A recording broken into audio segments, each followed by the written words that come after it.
First fight, Northblood against Mamanci. Welcome back from the break. We will now go through the 4 fights that we prepared. Some of them will be more rounds, some of them will be just 1 round. And those fights are obviously from Carnage 25. Of course, teams can change and their skill can change or their capability can change, upwards, downwards, some more upwards than the other. So this is definitely not saying that the teams winning here will be winning again, but it's fun. I like it. I like doing it. It's my podcast. Stellar. Okay, so we are starting with Knyaz versus Ordo Draconis. Yep. We will be analyzing round 1, round 2. I think it's 2 rounds anyway. So yeah, let's go with that. Yeah. And then if you want to send me the timestamps for the next rounds, or for the next matches, I'll get it ready. So like we said, first things first, look at the size difference between the tier 1 and the tier 2 list. Like there's a lot more space for runners. And it's interesting, obviously, McCabe's a threat. And he's kind of dropped himself all the way across. He's looking for that opportunity. And there he sees it. Could you break, Xander? Pause. Yeah. Each time something like you want to talk about happens, because we are doing this on Xander's PC, because Maya unfortunately cannot handle it. But each time there is something you want to talk about, just pause it and so we can discuss it properly. So I wanted to start by saying, by pointing out the Knyaz line.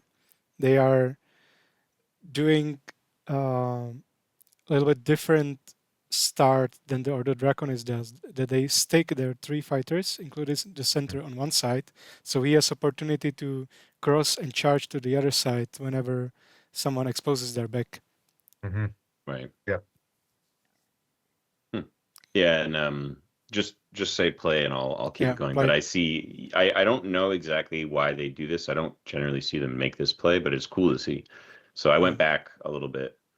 And you can see where their center commits over there as the Knyaz gentleman pushes through, and then McCabe starts charging. Yeah, immediately. He was waiting just for that. But this Draconis guy does a good job of coming back around to zone the center. Yeah. Go ahead. Yeah, and also I think McCabe noticed now knows that the Knyaz fighter, or the Draconis fighter knows about him. So the charge is kind of pointless to charge into someone who knows about you. Yeah. Right. And you can see it's like these 1v1s here. McCabe potentially ready to set up here. Who knows? I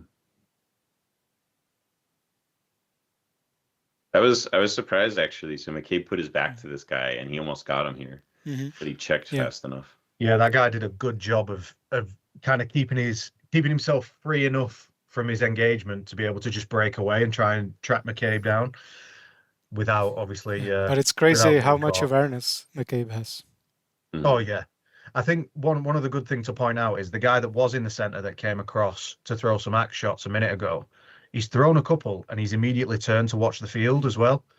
Right. I mean, if you look at this moment in time, there are 3 guys looking at McCabe because they've recognized that he's broken through, and they're all scanning the field, so their awareness is really good. Let's go. That was an unfortunate takedown, but you can see where he overcommitted to chasing McCabe. So the same thing that got him safe put him in trouble, because he said, I have to deal with McCabe. McCabe backsteps to just like zone this guy, and the Knyaz gentleman charges and gets that takedown. Just walks I'm never charging McCabe, even if he has his full back against me. I'm not doing that.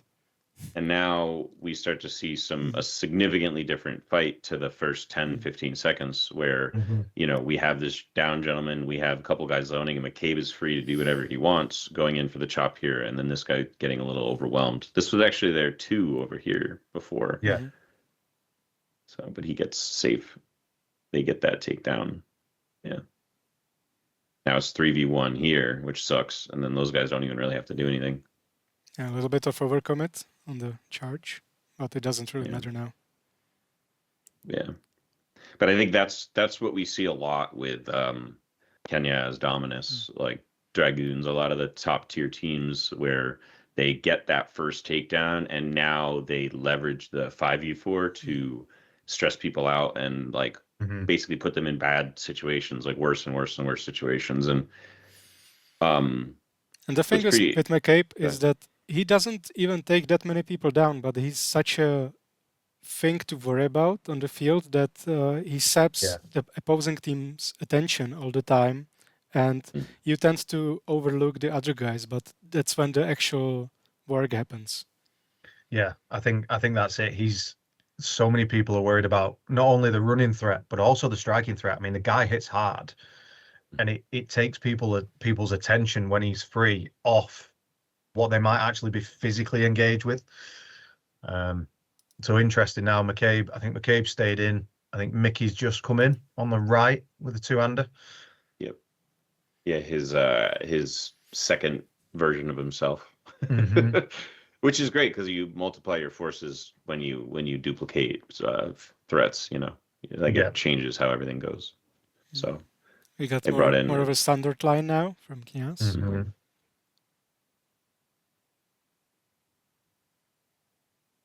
Goes for the quick rip. Almost gets it.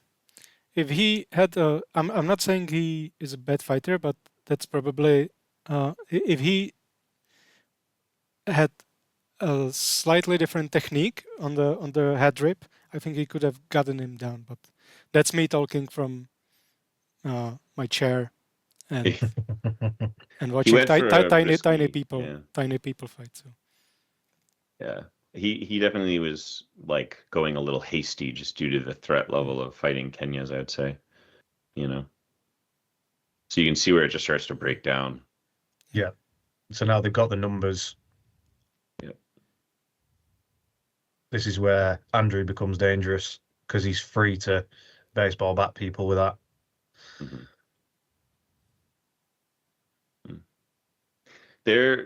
Their teamwork style, you know, I'm thinking about Kazushi and like learning about things in judo and how like Kazushi translates more not to the entrance of your throw, but to the breaking down of somebody's posture.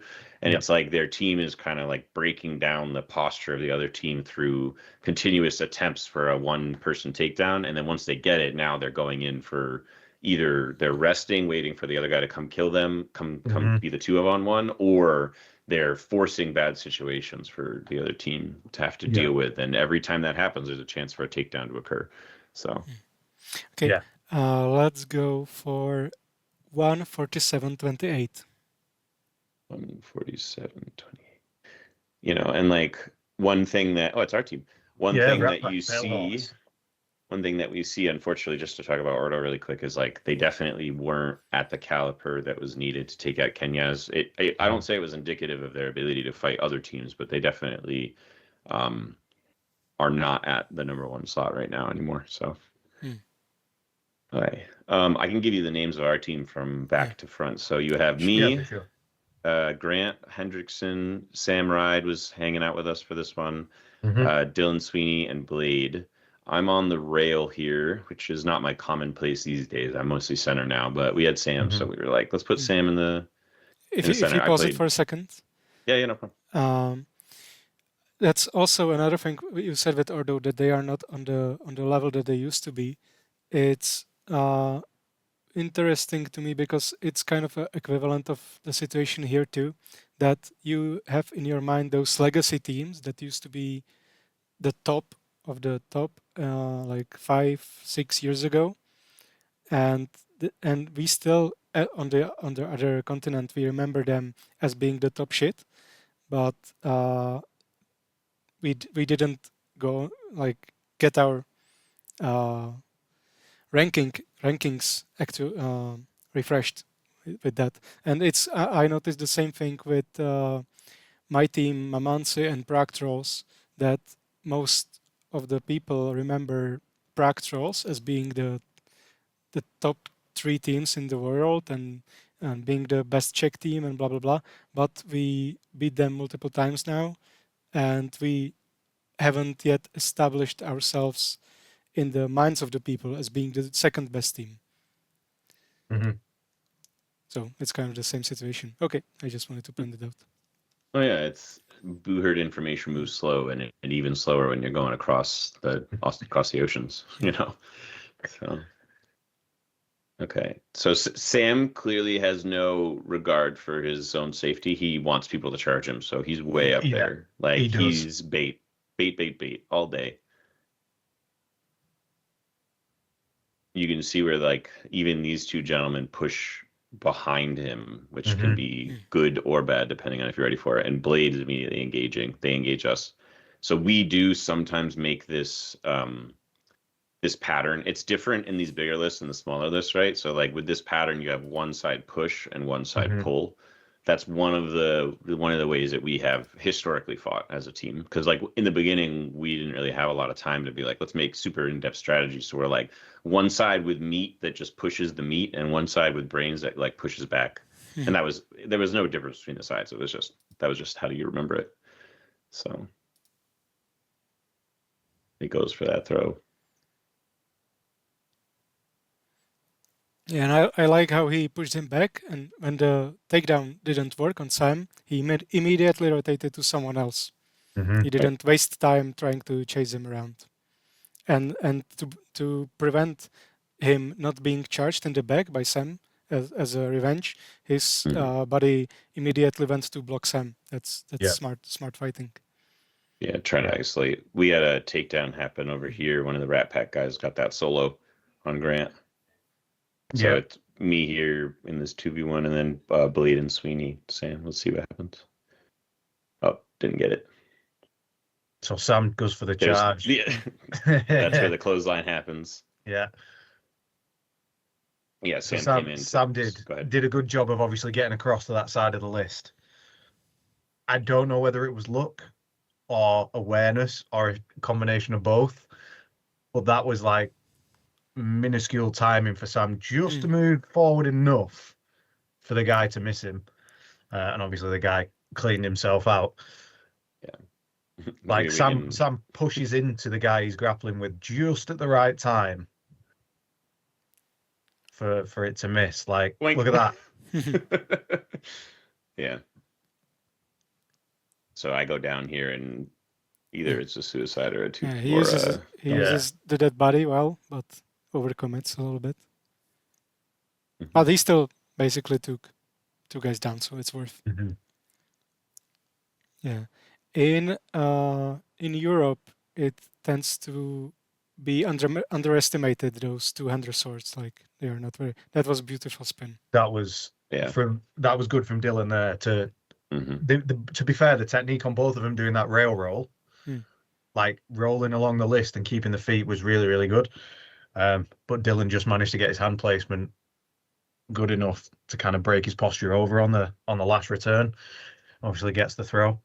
Yeah, the twister, or whatever you might want to call it. But he goes from striking to setting the guy up for maybe like what could be a Sasai and then another Sasai, but then he just gets him with that. Yeah. And then they just beat this guy up for a while. So like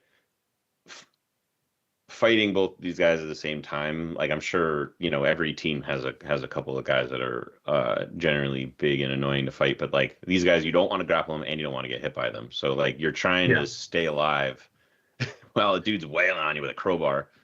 So interestingly enough, like Blade's using a two-handed axe, they're fighting a guy that's either using an axe or a mace. In that scenario, if I'm using the two-handed axe, but I was the guy grappling, I'd actually be grabbing his mace to take his arm out of the equation while someone wails on him. Right. Now, obviously, he's free, and it's the other way around.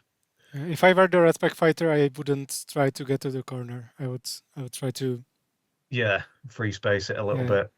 That just stay in the middle and not get caught. Yeah, complianced him. Like he got him. You're just waiting for someone to hit your gap. Like that particular axe is the one that is broken like 7 bones, right? Like it knows how to find a spot.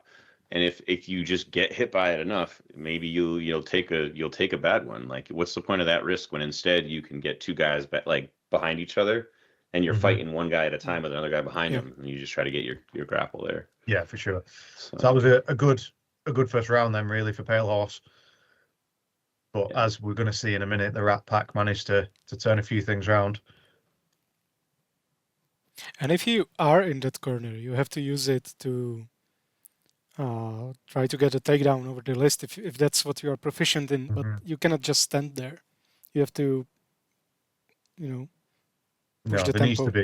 There needs to be some urgency. If you're going to sit in a corner against a two-hander, you've got to be trying to take somebody down, or like you say, use the person that you're grappling as a bit of a human shield and make it a 1.5 versus 1 versus 2 on 1. So that's Brandon.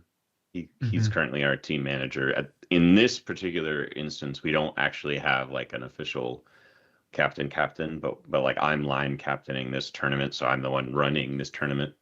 And Brandon is more of like our aesthetic manager in this regard, where he's, he was very much on like choosing the tabards and the culture.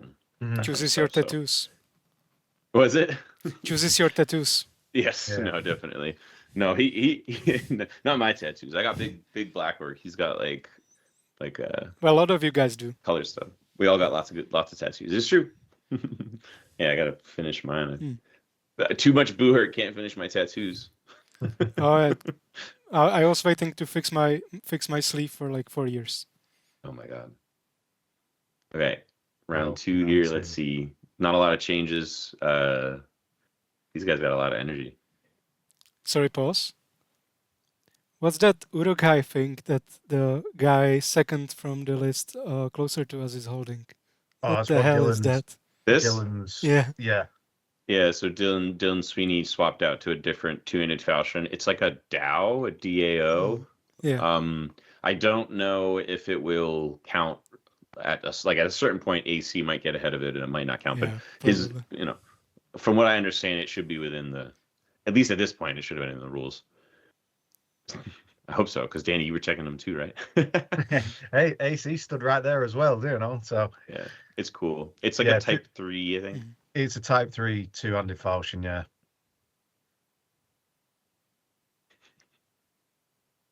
So there was 2. You got me there. Yeah, and then there was a 2-on-1 down on this side. I think Joe was trying to sit somebody down there. Oh, I see. Yeah. Do you want to go back at all? Yeah, let's see what happened. Yeah, so we were right here. We have some engagements happening. Brandon's starting to strike. Sam drops his weapon. This guy's trying to get something. And on the line closer to us, why did he get seated? Okay. Yeah. He seems to have leaned for sure. Yeah. So it looks like there was a double, and he's gone over, and he goes to stand up, and I think the marshals are gonna potentially sit him down in a minute. But let's have a look at you on the other side. That's what Joe sat him, and then this guy just got me clean. That was a good. It was a good trip from an underhook.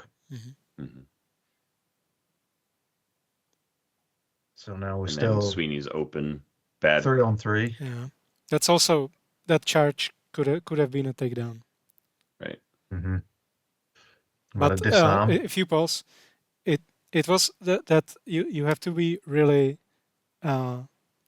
thinking really fast, because what saved your buddy there was that the Ratpack guy wanted to get a head rip, but he, during the striking, at the exact same moment leaned to the front. So then pushing him would be better, because now you cannot reach for the head, but he didn't update it in his head fast enough.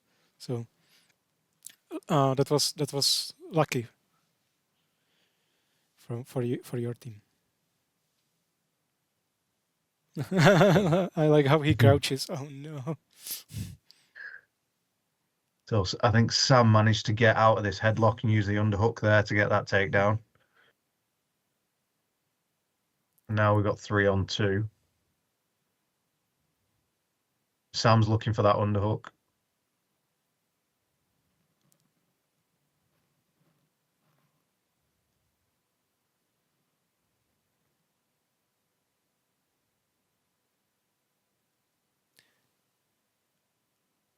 And if you pause, you can see the Red Pack guys are really doing good job separating your team to give one of them clean 2v1 or 1v1, so he has better chance to take him down. Then when it's 3 versus 2 and you can support one guy now, another one then, and yeah, that's good job pulling you two away from that guy.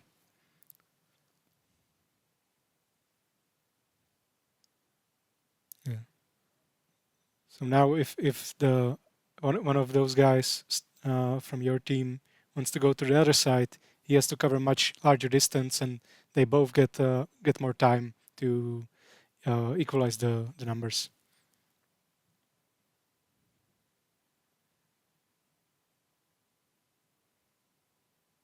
Here's what happens now. Nice throw. Very good throw. Sam goes for the Sasai, but they both end up falling, and we ended up with another double on the other side. So drawn round.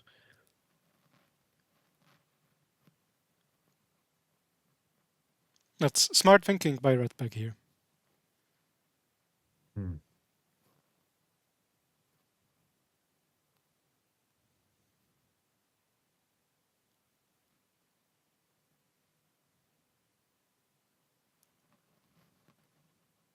Sorry, Xander, I don't know. I can't hear you, mate.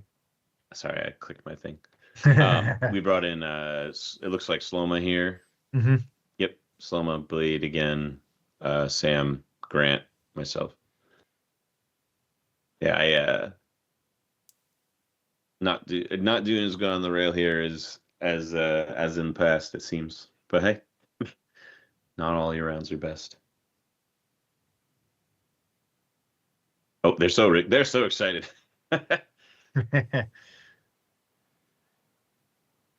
Yeah, pushes Sam and goes for a head rip. They do this every single round, if you notice.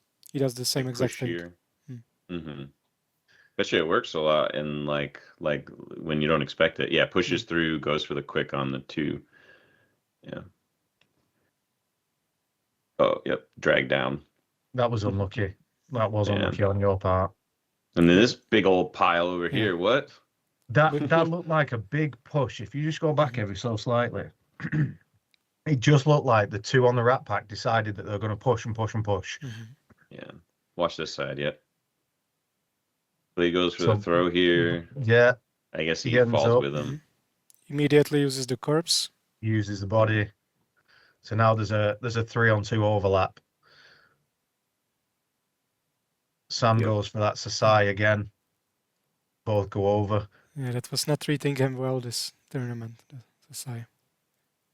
And then the good old will win if I'm still on my feet, so we'll take you both down. But hey, it works. That's quick. Yeah, and it was a really quick round too. Yeah.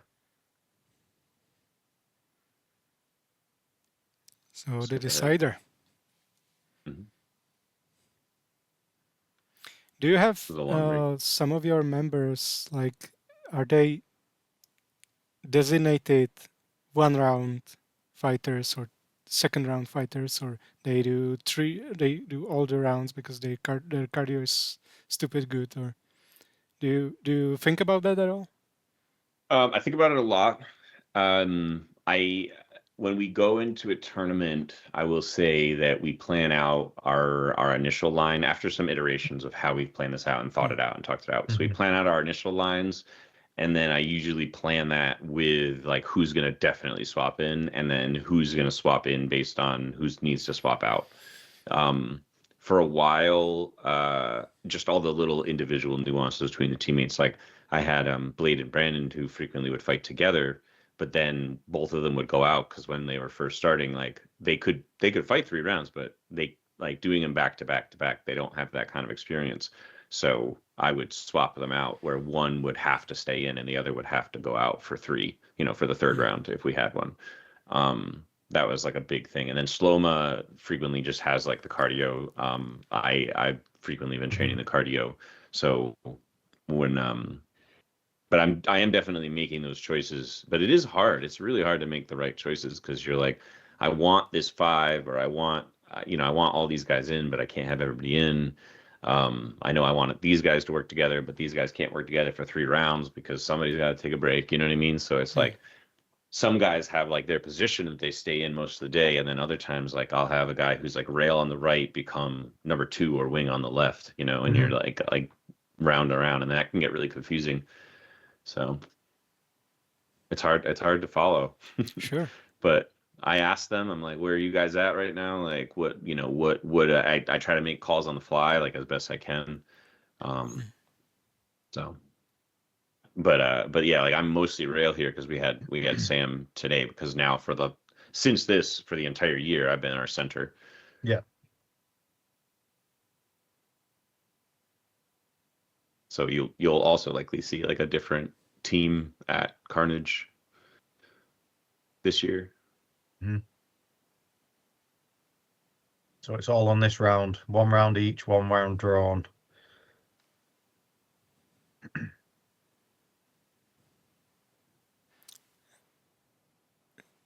And the red pack guy went again to rotate, but he seemed like he didn't fully committed to it. Like he had some doubts.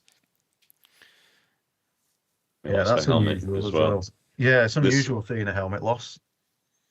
This guy pushed Sweeney back to go for this head rip, but this guy's so locked in here. There's like there's no head rip there. Yeah, I mean, the head forward, head on the shoulder. There's not enough space, so he'll feel the contact before he feels the head rip, so he can brace.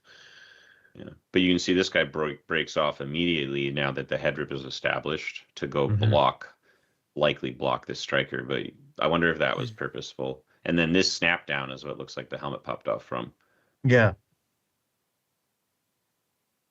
So. And that was another good great, had a second snap down right there. Bad charge on my part, but I guess we both went down. Dang. And then he ripped his gauntlet off too. Yeah. They let it go for a while.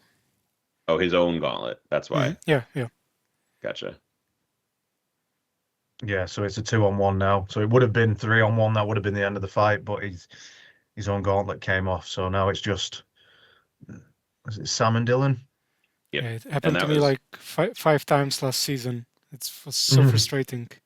You do beautiful takedown and got nothing for it. Off your gauntlet comes. Grant, who lost his gauntlet there, got killed. Takedown here, lost his gauntlet. So that was really good round for him. And Sam is using Blade's axe because he's not in Australia, so he doesn't have a bunch of his own. He asked very particularly. He's like, "I want to bring my own axe head. Can we haft it?" What happened to that guy? I don't know whether he slipped, but he definitely didn't like the look of what was coming in. Yeah. It seems like he got his leg pulled away from him when he was trying to rotate towards Sam, so he doesn't get struck to the back. I'm not even tired. This is the problem. So like you can kind of see, like, I think what happened here is we started off a lot more even match, right? Like this was a match where, you know, our best squads were not having, like, it was not an easy fight, right? And it came down to the last tie, the last 2 every round. But as we got later in the match here, I just wonder if it was like training, like grit, cardio, I don't know, but that final takedown there. But so those final 3 in that last round, it was so decisive and quick. So okay, so let's go for 5:30. About hour 5, 30 minutes. Yeah, and that's Northbloods versus Knyaz. Round 2. Yeah, the Dragoons and Knyaz, it looks like. Oh yeah, this is Dragoons plus Northblood. Yeah, this is their amalgam team. Yeah, that looks like round 1, but we can do both rounds. Let's go. Oh sure, yeah, this is 5:30 right here, 5:30-12. Yeah. So yeah, it is a mix. So you've got, if memory serves me right, you've got obviously Northblood fighter. Then I think that's BJ on his shoulder, top part of the list. You've got Then you've got Sean in his recognizable Slavoj with his 2-hander. And then I think with that buckler shield, that's Joshua Friars. This is Friars, yeah. This is Friars. I'm not sure who's on his shoulder. That's the only one I'm not sure about. But that's a solid lineup. I don't think the only reason I don't think that's BJ is because BJ was stuck in the car. I know that for a fact. So Oh no, you're right. I That don't might know not who be that is actually. though. Could be Cyrus. Yeah, it's Yeah, it could be Cyrus. Cyrus actually. Yeah, Because the punch shield. punch shield. BJ uses a smaller one. You're right. And then this could be. Oh, we'll figure it out. That's Mikey Johnson. But Yeah. some context here. So Josh Friars and Mikey Johnson live close enough, and they do train and like fight. They used to, at least when Mikey Johnson was up near the executioners. They're close enough. They fought enough. And then I think that's. I don't remember his name, but he's like 6'2" and just huge. Yeah. I can't remember his name. And Dominic. That's it, Dom. So more of a standard formation of it in this instance. Everybody's kind of wary of everybody. I mean, Knyaz knows that even though this isn't either one of these teams, if it becomes a 4v5, it's bad. So they always play pretty cautious in the beginning. And Mikey and Friars are just like, let's just stay together because they've also trained together on Dominus, I think, at this point. So nice attempt to throw him over, but then he gave him his back and probably thought the head rip would be easier to defend. Sean has pretty good defensive judo. I get tripped up by him open field pretty often here, so like he's trying to leverage that, but he did it against the rail. So then they lost one. Good teamwork to get Sean down there. Mikey made a good run across to try and negate Andrew, but now they've got the advantage, so it's kind of closing ranks a little bit.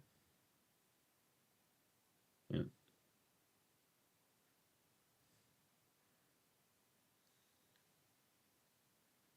We're just seeing a lot of like trying to get grips, trying to get some purchase. Yeah. And Knyaz is doing a good job like holding them in the corner and then opening windows for their two-handers to strike and then closing them again. But now it break off a little bit. Right. Looks like a disarm, rearm or something. It's still anybody's match. Friars doesn't get that rip though, unfortunately. Nice save. To be fair, yeah, Andrew does a good job. He recognizes and he runs in and props his guy up.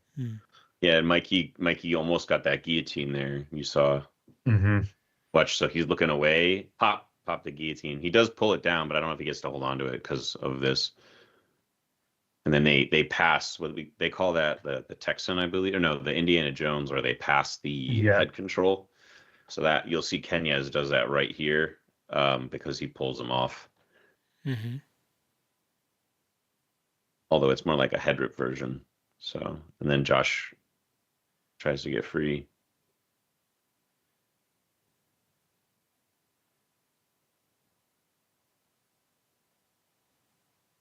Nice. Good use of the bodies there. Real good use of the bodies. Yeah. He went down gently. Yeah, this sucks because like this is Friars and Mikey too, and like I know they're both more agile runners, so like there's a lot. I wouldn't say there's a lot of gaps, but like they don't like getting hit just standing there. I know this for a fact. Like Josh is definitely doing a good job of like not showing that, but like this sucks. Yeah, they don't got a lot of extra meat. So again, trying to use the body is a good recognition. Yep, 2v1 there. So it was a good round. It was good job by Northblood with Warlords that they tried to keep it mobile, tried to not get cornered and beaten down, create opportunities. Didn't work out, but they tried. I think they bring in Sam. Yeah, sorry. No worries. Now this fight will have an interesting start. Yeah, this is round 2. This is the one that we really wanted to have a look at. So this will be good. Can skip ahead a little bit. Some complaints. Yep. There's all of some of Dominus watching. Mm-hmm. There's Ringo. And sorry, you're just going to get me watching Carnage again. Everybody hanging out. Okay, here we go. So I think we've got so they don't want Mickey to, if you pause it, the idea here by Northblood was that they don't want to deal with Knyaz runner getting to their back and like taking up their attention. So they said, okay, if we don't move from our rail, or not much, he cannot run through and bother us, so we can focus on the actual wrestling and not having to look around all the time. Right. So that was the idea, I think. Oh, definitely. They're talking. Yeah, see, they're even like, hey, come on. That's great. But they still got like so much space. Like, just a really quick discussion. Like, if you were here, if you're in the silver list, like, there is a perspective difference here, but you can see there's only there's 5 brackets. There's 7 here. So it's like this engagement would only have a little bit of space behind it, you know? Yeah. If you're up top. Think.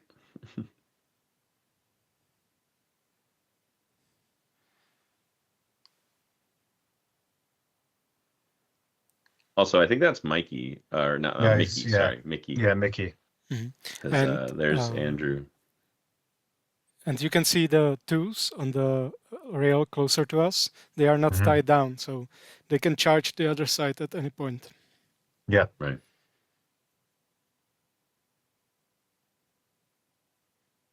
Knyaz Center still trying to tie the attention, even though he cannot run through. And now we will see Knyaz 2 watching the other side. What's happening there? Yeah. Sees an opportunity. He sees it. He knows that his guy is good with those 2. And here he goes. Right. That's great vision. And what's even better about that, if you watch it, is he makes the takedown, he clears it, and he immediately turns and he's like, right, I'm back to business now. Right. So he full width of the list. If you want to play it through from there. Yeah. You know, great check, hits the rail, straight back onto business. Who's coming in behind me? You have no time to celebrate. No. You can just celebrate in your mind. You're like, but then if you look there, if you just want to pause it and just skip it back a little bit, he's come back across the list to engage the guy that followed him, and he gets a beautiful. It's a turn in a Soto from this point. Yeah. I would call it arm drag. He pulls the. I mean, you can see like the literal Kazushi where he's pulling one and pushing the other, causing the guy's chest to open out, and that's what, and then just twists him. He's got great foot placement, so his feet didn't have anywhere to step. Boom, down he goes. So he's turned the tide of this round with his initial charge, but having then the awareness to go back and get into that. And meanwhile, another fighter's obviously been taken down against the rail. You can see over here, right as that happens, the drag gets in here and he twists him the other way. And then Mikey goes down here too, and it's a quick 5v1. So really, really, really good work. And the main thing is kind of vision on the field, right? He was able to spot that opportunity and take advantage because he realized, if I go now, I'm going to get there. He didn't kind of labor the point. He knew that his guy was okay. There wasn't really much of a threat on this side of the list. And he had the freedom to make that run, get the takedown, and then, like I say, had the wherewithal to turn around and follow back to make sure his guy was okay. Right. The three could have really just been here and would have caused a lot more stress onto this line and this side, because that's the 3. That's not even the rail. He is the one who's maybe because they got backed up here, he psyched himself out, or he wasn't paying as much attention. He probably thought he was safe, you know. Probably too focused on the threat of Mickey with the axe. Yeah. Trying to cover, comes You can across see a little he's bit. laser Yeah, focused. he's laser focused. And he is scanning the field, but now he's very, very tuned in. And here he goes. And he looks at the last minute, but that's too late. Yeah, too late. That foot's up. So, damn. And that's a big dude as well, like running at you at that pace across the list. So that really, really good vision. And you know, when I was watching through, there was a lot obviously to take away from a lot of these fights, but that for me is what kind of embodies why Knyaz is so good, because he is a big guy on the rail making that kind of run with that kind of vision to get that takedown and then going making something else happen somewhere else. You know, they're not a team where you're just focused on the center guy as the runner. Like every one of them can be runners when they choose to be, and they're very, very good at it. And that was a really, really good run. Yeah. It's good. What else we got? Perfect. 6, 47, 52. So this is going to be all 3 rounds of Knyaz and Dominus. It should be. Sorry, 649. Yes, slightly further on. So this was gold medal match, if memory serves me correctly. Technically no, but technically yes, because it's a round robin. But so like this, both of these teams are undefeated At this point, day. Yeah. So it's like, this matters to them as much as any golds and silver match would matter, because they're both going in undefeated. All right, so y'all ready? Yep, yeah, I mean, interesting point. Johnny's running a 2-hander in the middle. Yeah, with a buckler too. Oh, I guess we could kind of break this down. So you have Alexander Kumar Das here with Brennan. You have Johnny Porter and Joseph Brandt, and then I think this is Brett, because that's Brennan's like nasal he had. Although that might be Brett. Doesn't Brett normally use a falchion though? Yeah, I think this and is a small buckler. So yeah. Yeah, that's Krug, I think, based on the posture. So obviously these teams know each other very, very well. It's also cool that he's left-handed, so he can be on the other side of the rail and still cover with the shield.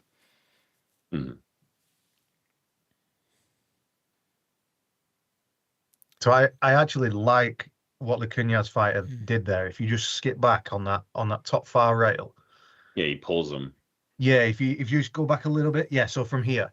So he manages to isolate the axe, and he's dragging 2 of them with him at this point. But only one of them is really in the fight, because I think that's Brennan. This is Brennan, yeah. He's fighting for his weapon at this point to not be disarmed. He's not fighting offensively. He's literally just a follow along. So all of a sudden, you've got a scenario where one fighter from Knyaz has actually created a 2-on-1, but in his favor, just to try and open up and split this. I thought that was really good, the way he switched and kind of was like, "You're coming with me." Right. Well, and like he most likely recognized that this was his teammate, so he knows he's double defended, because even if he lasers in a little bit here, if one of these guys crosses, this is a quick and easy stop. You know, this fighter steps to here, right in the center. Their charges, their blind sides immediately negated, and then these guys, like, you know, it's an interesting setup, but I like it. And then Brennan also can't go for an aggressive pass through, because like what you can do off a pull like this is jump behind him. Yeah, for sure. Like, but this guy's right here ready to stop that. So maybe Kumar Das could have done a little foot sweep as this gentleman was backing up, but it's not an easy position to be in, and they're leveraging it well. So there's a weapon on the floor there now. As Brennan's, he ended up dropping it anyway. He rotates and offers the bag, but immediately also pushes it on the list. So he minimizes the window he gives the center. So the other thing is, I think that's Krug has dropped right back into this bottom right corner. And it's interesting that Knyaz on the rail close to us, they don't feel they give themselves time. They don't rush into action. They wait for a good opportunity. But you have to do that. You have to have absolute faith in your buddies that they are not easily gonna get thrown. Yeah, for sure. McCabe talks about that exact point anytime you get a chance to ask him that question, and he'll tell you like part of the reason they're so good is their faith in each other. He has absolute 100% faith in his mates to do what they need to do, you know. So he gets to play with that in mind every time. So, and like, you don't want to fight this guy. You know what I mean? Like, and he's like, okay, well, I'm zoning him, so like whatever Krug ends up doing looks like he's going for more sneaky. Johnny goes for a quick Sasai. We get a double there.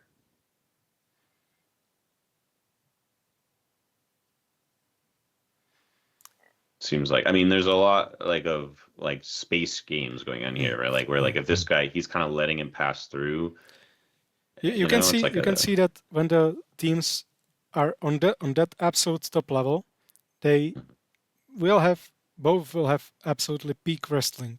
So what actually wins the fight is the positioning, the creation of opportunities. Right. I like to call them like micro moments of opportunities that I'm trying to give to my teammates here. Like you give them 3 to 5 seconds for a quick snap down, for a quick, grapple pass, for a position change, a charge, anything like that. You give those little micro opportunities, and you just constantly resetting them. Yeah. So Johnny's really good at that too, for example. Yeah. So Johnny's making a run now, coming across the field, which like puts these guys back to back too. Yeah. So now there's more of a threat now for these two. Obviously, Joseph's in front of one. Johnny's behind one. Why did he sit? I don't know, actually. Let's watch that. Let's just watch right here. Arm failure. Damn. Looked like his Vambrace's forearm was open. Because did he just get that with a little stab? Let's see. Did he get that? No, I don't think he did. I think it was already falling off. No, I think it had come loose, but spot sits. This sucks for Knyaz right now. Like a situation going pretty well into immediately bad. But they're doing pretty good with it.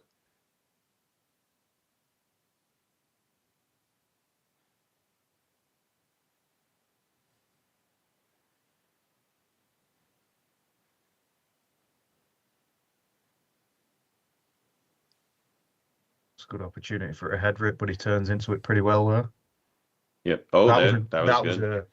That was a really nice counter. That he's setting up for the hump and bump. Oh, nope. Yeah. So as soon as he put the pressure in to do the hump and bump, and he was on one leg, he went for the reversal. Yep. And now we're in 3v3 again. Bryant's freeing up Porter here, but also getting in a 1v1, which is good.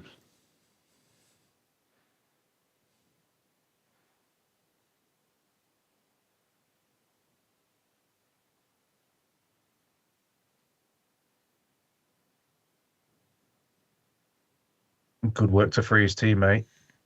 And again, when they see something doesn't work, they immediately reposition. Change the strategy. They don't try to force it. Spend their energy.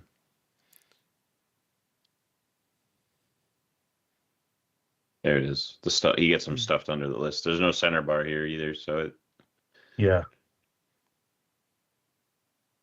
But they had it equal for a second.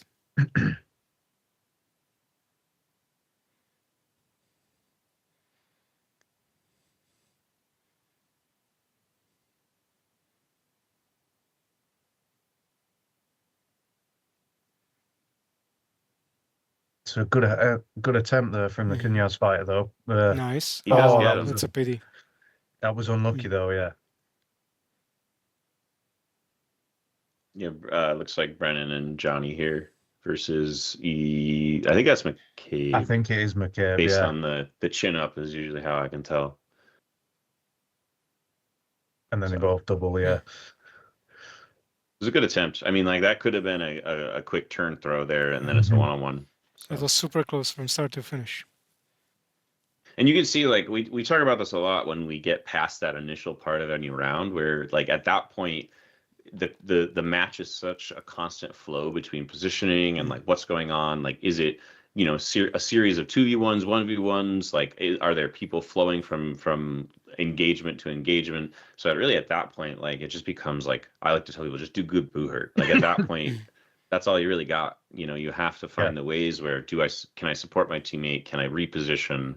Can I get in a quick strike into a gap that maybe somebody didn't see? Or like if somebody's getting complacent and they just have their arm there, like there's lots of small spots where you can take out somebody's grip strength all day, just getting a quick gap shot, you know. And I know like White Company likes to do that kind of stuff too. It happens. Yeah, that's what I noticed about Bohush's striking recently.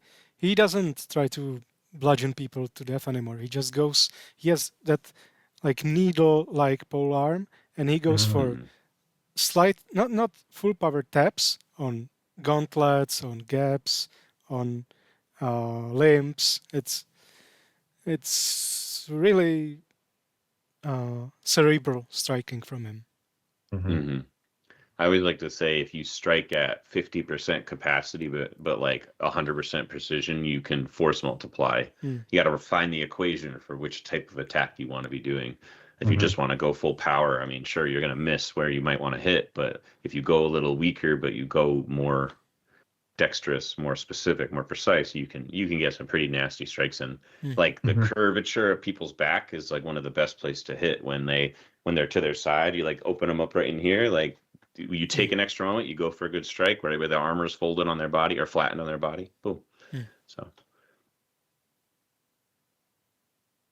what can I say? We like to hit people. Oh, I love it. So, you can see, I don't know. I think Josh Bryant is just like, he doesn't give a fuck anymore. He's like, I stood around for the whole round, and now he's just like, I'm just going to chase you down. You're mine. Get over here. Come here. And he doesn't overcommit on him. He knows that as soon as he tries to walk on him, he will throw him over. So that's what happens. He stops just a half a meter away. So that's, and you can see, you know, Johnny. I think that might be Mickey, and he's pressing him, and Mickey gets that. Exactly what I'm talking about. Yeah. Yeah, that really wide stance. I think he actually elongated his stance because of the rail here. You can kind of see. Where like, because that's a dead man in the field, in the open list, right? But with the rail, he must have gotten a longer pick on Johnny than Johnny was expecting, because you know. So that does suck. You know, you don't really see Johnny go down in those single takedowns almost ever, especially that soon into a round. So like this is a real big opportunity for them.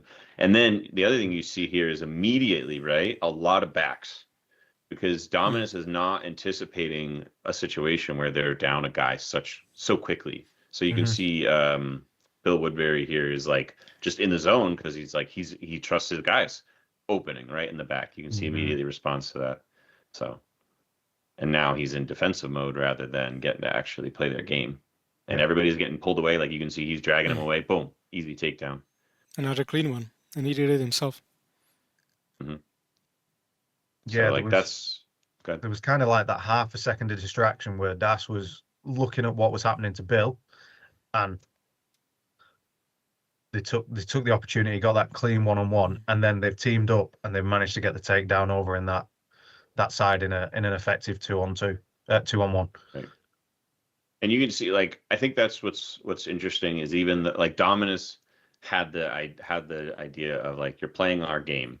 These guys are undefeated, by the way, at this moment. In this tournament, in this match, they have never lost. They're like 33-0, right? Like 50-0 or something like that. And this was one of the first rounds they had like this bad of a start in a while. So like being here and the energy in this moment is crazy. But all these guys, they throw the flag. I could have literally unpaused it for a second. Well, which in two ways. One, everybody was like, oh, Dominus have just white flagged against Knyaz. That's the play. But smart, yeah. So at this point in the tournament, this is the last fight of their round robin. They're losing the round. They're 5-2 down at this point, I think. Yeah, 5-2 down. 1, 2, 3. Yep. Looking at it from a long play point of view, white flag it. We lose around 5-0. But what do? We save those two guys from a beating and a prolonged fight. Because then, you know, Krug and Brandt, they're going to fight. They're going to try and get their opportunities and get takedowns. They're going to drag it out. But what damage is that doing in the long run to them? If they lose this round and expend all that energy, they're screwed. Like, that sucks. Exactly right. So, you know, white flag is a smart move in this respect. I agree, but one counter argument to that is if you can hold them long enough, you have two guys exhausting 5 of them. So if you trust your armor or your guy's armor, I would take it. But you know the Knyaz strikers are one of the best there are, so they know where to hit you, where to gap you. So it's a trait. I'm not saying I wouldn't throw the white flag, but it's a point to consider. Oh yeah, for sure. I think being Dominus. Yeah, like being Dominus, you throw the white flag because Dominus is a team that works the best in micro 2v1s, and that's like their whole point. So going back to their strongest 5-on-5 likely gives them a chance to win. So like maybe like whilst like, I mean, this is also the only white flag they get to throw the entire day, right? Because you throw another one, you lose the whole match. So yeah, this exactly. can be their. So, this is like their only situation where they should throw any white flag, is what it seems like, you know. So it's like, yeah. And I think tactically it's a good choice in that respect, because it saves, 1, their energy, 2, it saves them a bit of a kicking that was coming potentially, and 3, it allows them while they're still fresh to kind of regroup headspace and go, right, let's go again. It's 1-1. So the fight's not over. You know what I'm realizing? I just put 2 and 2 together. So Brett, I think, has a minor injury or almost a bad injury here. I know he's out for a season after this. His ankle or his Achilles or something. He hasn't fought around yet. Yeah, was it not his knee or something? Yeah. So he's coming in now. MCL. So this is the 3rd round, and he's coming in. Yeah, so Brett's coming in now, yeah. Right here. Sorry, I should be pointing with my mouse. Yeah. So you know, there's also that where like if you're going into the second round with a win, you don't have to win the second round to win the match. So if you do have a person as good as Brett and you need to keep him in reserve, he only has to come until he has to come in. So now he only has to win this one round and the team wins the match. If I'm not saying obviously it's just him, that's not the intention, but like when you're in that position, and we do this all the time with our guys too, like if somebody is like tweaked something or they're feeling injured and we don't need them for a particular round, so be it, But like I've had times where I've had to look at my teammates and go like, I need you in there, and they're like, fuck it on, pour all the pain and get them in there. We had a crazy. I'll talk about it later, but let's see what happens.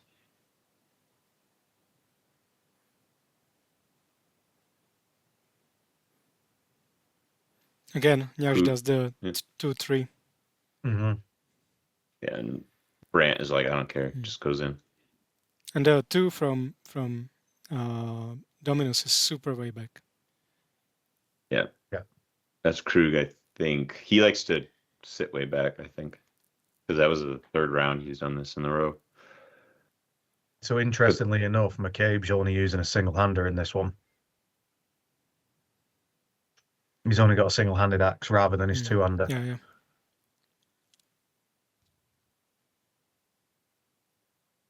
Immediately crosses here, which is great because now he puts pressure on, like, is it worth staying there? That sucks.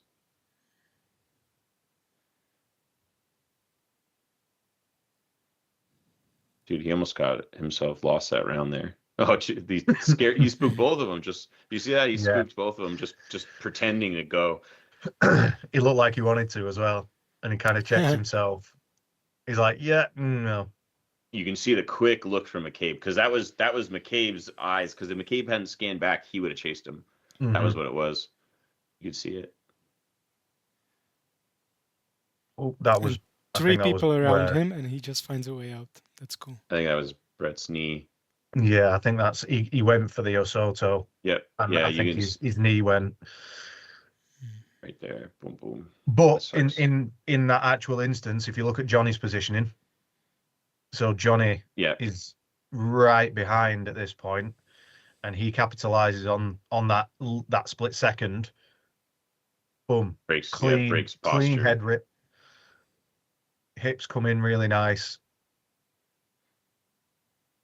So again, the save. Leveled up. Did you see that save there too? That's crazy.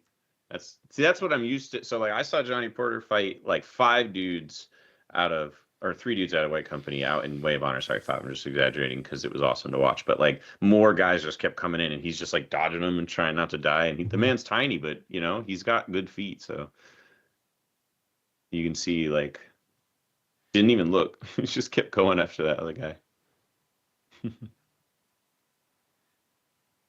So now we've got Krug and Brandt into the fray a little bit.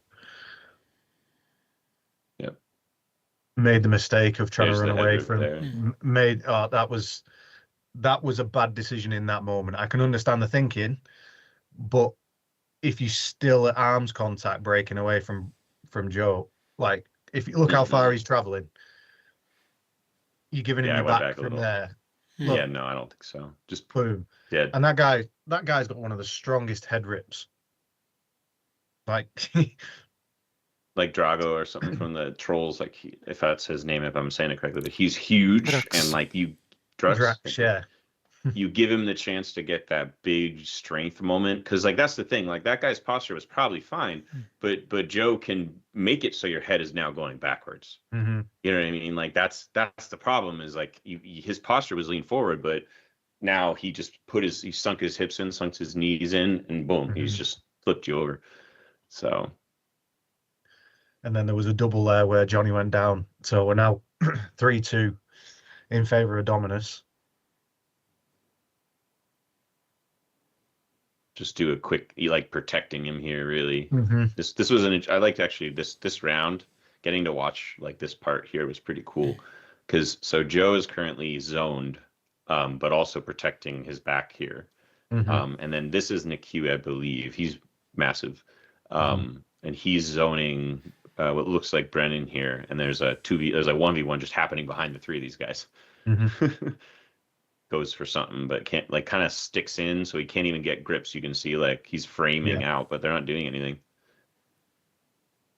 No, that's not Brennan. I can't tell from here. Yeah, that is. Now they swapped it, so now it's like Josh or Joe is zoning 1 while they 2v1 here, which is a significantly worse position. But Nick Huey put himself there, it seems like, because of how often he's in 2v1s in the first place. So it seems like they're trying to go for that 1v1 here. But you can watch like where this gentleman is basically trying to set up the head rip potentially here and protecting Josh from like a cheeky trip or something like that, you know. I mean, this is good field awareness, because he's recognized the bodies are there, and he's turned him. He's turned him, and if you actually watch the Knyaz fighter goes for a Sasai, it doesn't pull off, and in doing that, stepping to the side, he's actually put himself completely back to the bodies. So if you watch, he comes in, he goes for the Sasai, and he steps to his left, boom, and as he straightens up, the push comes on his feet. He can't step back because the bodies are at his heels, and Joseph just carries on drives him over the body. Yep. And you can see where he keeps good position, like his head is behind his feet, like in the center mass here. And then he gets a quick push. You can see this is where he's in risk, but with the rail there, the gentleman clearly dead, right? It's an easy save with that arm, and you can see where he drops his weight down here towards this direction, so not to fall with him, because I see a lot of people go down together there, and that's where like dropping your weight becomes like once the guy is on this corpse here, it's just drop your weight. So that was a good that was a good round. Really good fight overall, though. Very, very back and forth. But the things that let Knyaz down in that round were just two instances, and both of them against Joseph Brandt. One guy turns away from him to run and gets head ripped, and then the other one that he tries the Sasai and he gets backed over some bodies. Yeah. But a really, really close fight. Really, really good. It's also really cool to see the different. Oh, do you want to? No. Check it. It's really cool to see the different fighter styles. Like for example, how many other teams do we know where they have a guy like Josh Brand who's like bigger and able to consistently create situations where if you let him alone, he'll snap you down.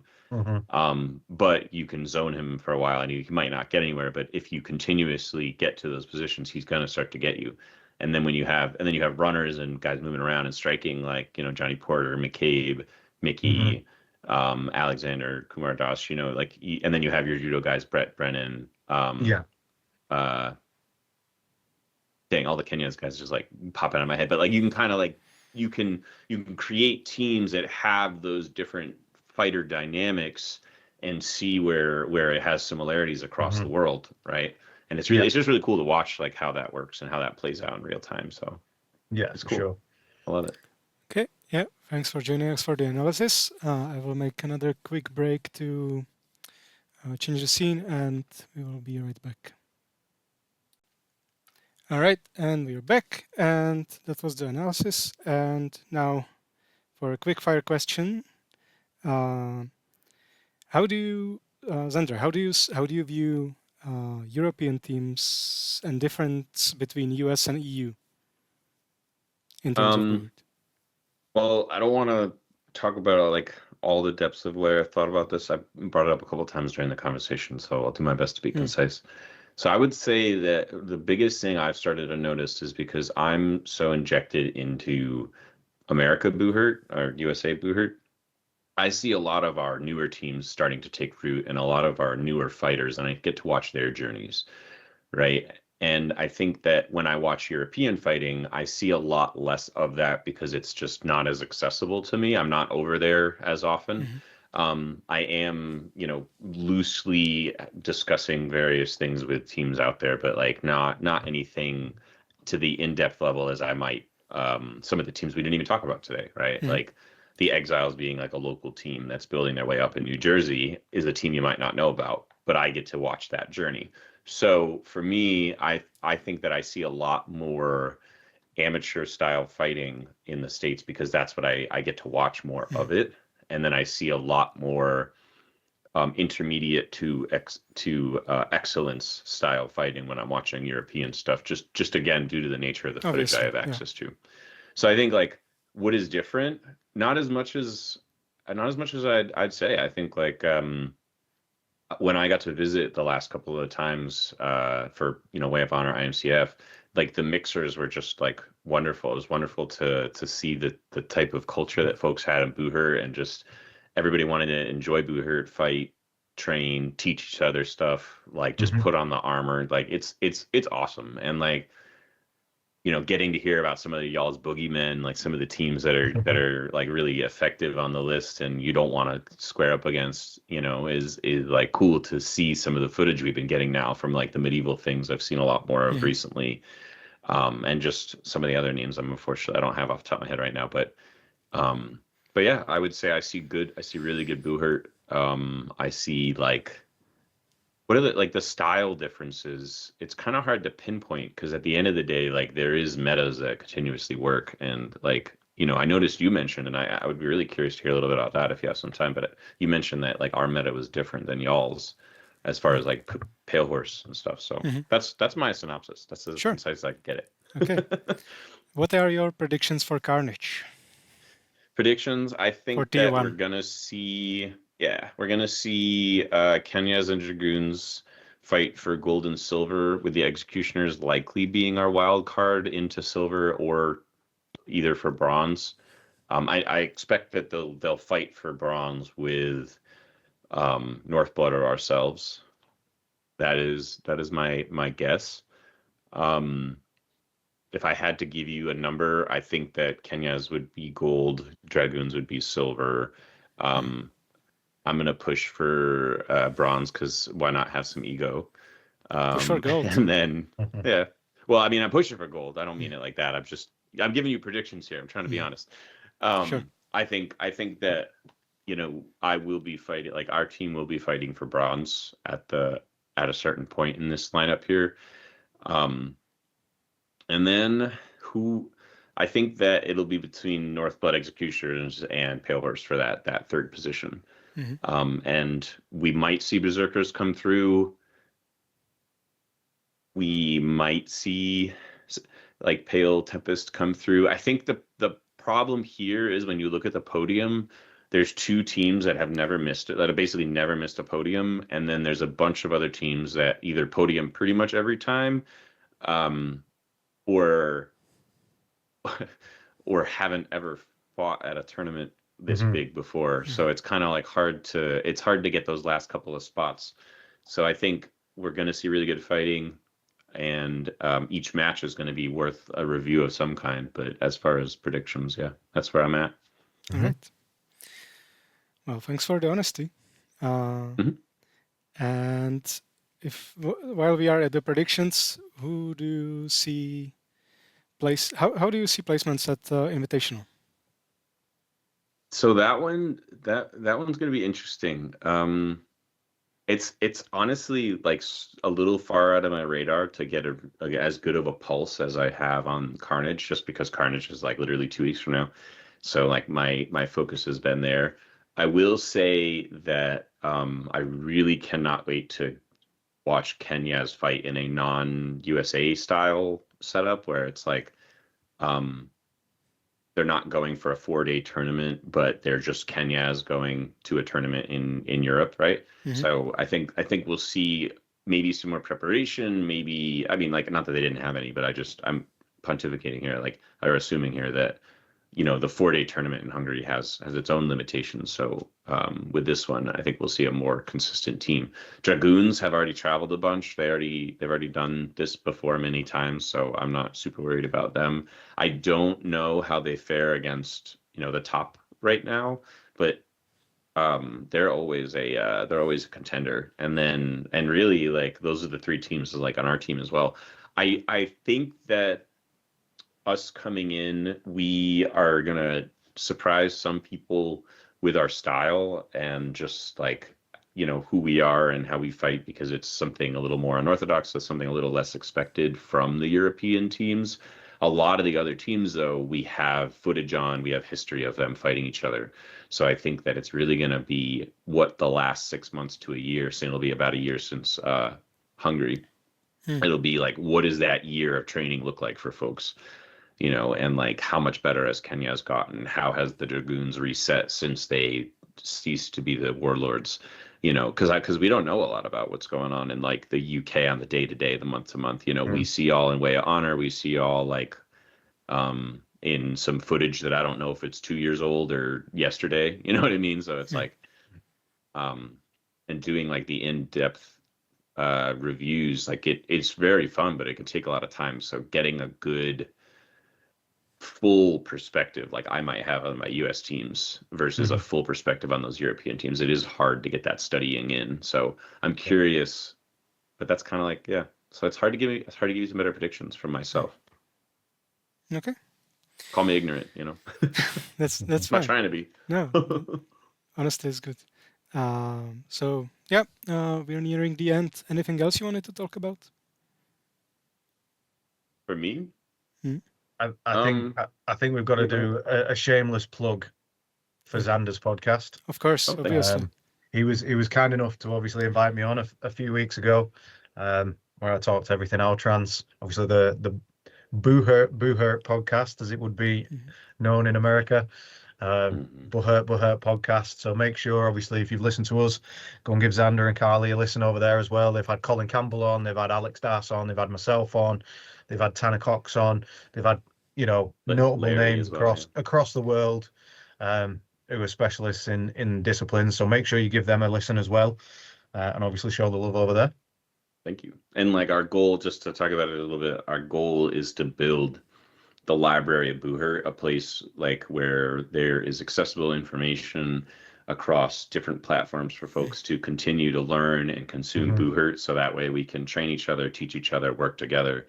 So like we modeled it, Carly and I modeled it after conversations that we just like to have with people. Like Danny George is an example of somebody that I'm like, hey, I want to talk to you about Outtrance, about Buhurt, like, and everybody in the world who wants to do Buhurt should get the chance to talk those kinds of conversations. So having them, you know, on a stage where people can review it and listen to it, write it down. We have a little bit more preparation than you might in your casual chat. So that gives people a chance to walk away with something. Like that's the goal, is like, what can people walk away with from every episode? So I hope, if I'm going to plug anything, I hope that people continue to do that and give as much as they can to their fellow community member in Buhurt, because like that is what we do to get better as a national and international organization of Buhurt, you know, whatever that is. So yeah, for sure. Thank you. And then just a couple of final shout outs. Obviously, Carolina Carnage, it's coming up on the 6th to the 8th of February, I believe. So if you aren't there in person, do make sure you give it a watch.